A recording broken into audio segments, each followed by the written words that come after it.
شخص کفل نام کا تھا بنی اسرائیل میں. ایک عورت مجبور تھی, اس کے بچے بھوکے تھے, تو کفل نے اسے مائل کر لیا کہ تو میرے ساتھ گناہ کرے گی تو پھر میں تیرے بچوں کی روٹی تجھے دوں گا. تو وہ عورت پہلے تو بیچاری نہ مانی, لیکن بچوں کی بھوک دیکھ کے مجبور ہو گئی. جب کفل کے قریب گئی نا وہ عورت, اس نے دروازے سارے بند کر لیے. ترمذی شریف میں اس کا واقعہ موجود ہے. چاروں جانب سے بند ہو گیا سارا کچھ. لیکن جب وہ کفل کہتا ہے میں اس بی بی کے پاس جانے لگا تو عورت کا وجود کانپتا تھا. جس بندے کو گناہ کی طرف جاتے اس کی طبیعت میں ہیجان پیدا ہو تو معنی یہ ہے کہ ابھی ذہن پورا غلیظ نہیں ہوا, ابھی طبیعت پوری گندی نہیں ہوئی, ابھی ایمان کی بہت ساری قسمیں موجود ہیں, عورت کا وجود کانپتا ہے. تو کفل کہتے ہیں کہ میں نے اسے کہا کہ سارے دروازے بند ہیں, ڈرتی کیوں ہے؟ تو کہنے لگی ڈرتی اس لیے ہوں کہ سارے دروازے بند نہیں ہوتے, ایک دروازہ کھلا ہے اور وہ دروازہ رب قدیر کا دروازہ ہے, اسے کیسے بند کیا جا سکتا ہے؟ تو کہتے ہیں جب اس نے یہ لفظ کہے تو مجھ پر بھی بات کا اثر ہوا, مجھ پر.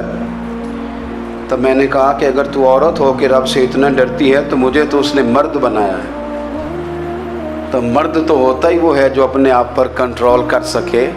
تو اب نہ معاملہ آگے جائے گا, اب یہاں بات رکے گی نہیں, جا میں تجھے آزاد کرتا ہوں. عورت گئی, اس نے توبہ کی کفل نے, اور رات رو کے کہنے لگا مالک آج میں نے توبہ کی ہے تو میرے اوپر مہربانی کرنا, میری توبہ ٹوٹنے نہ پائے. رات اس نے توبہ کی, رات ہی انتقال ہو گیا. لوگوں کو پتہ تھا بڑا بے حیا ہے, بد کردار ہے, گناہ گار ہے, شاید لوگ اس کا چہرہ دیکھنے بھی نہ جاتے, پر مالک کریم ہے نا.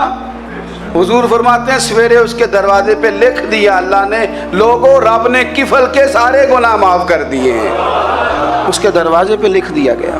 جب آپ اپنی حفاظت کرنا چاہتے ہیں تو اللہ پھر اسباب بھی پیدا کر دیتا ہے.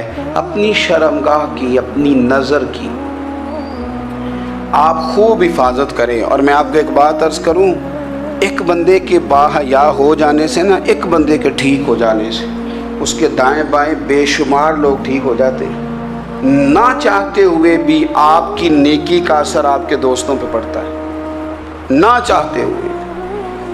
اور ایک بندے کے بگڑ جانے سے اس کے دائیں بائیں بہت سارے لوگ بگڑ جاتے ہیں, بہت سارے لوگ بگڑ جاتے ہیں.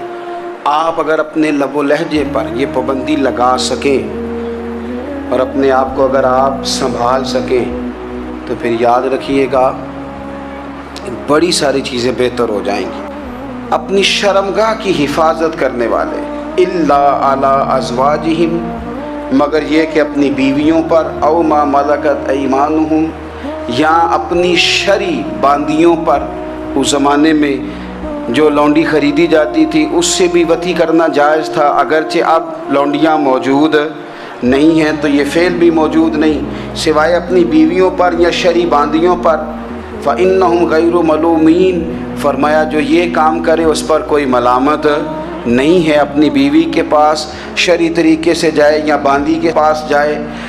فمن ابتغى وراء ذلك, اور جو آدمی اس کے بعد اس حد سے بڑھے, اس کے سوا کچھ اور کرے جو بندہ, فرمایا فاولئک هم العادون, یہ لوگ حد سے بڑھنے والے ہیں.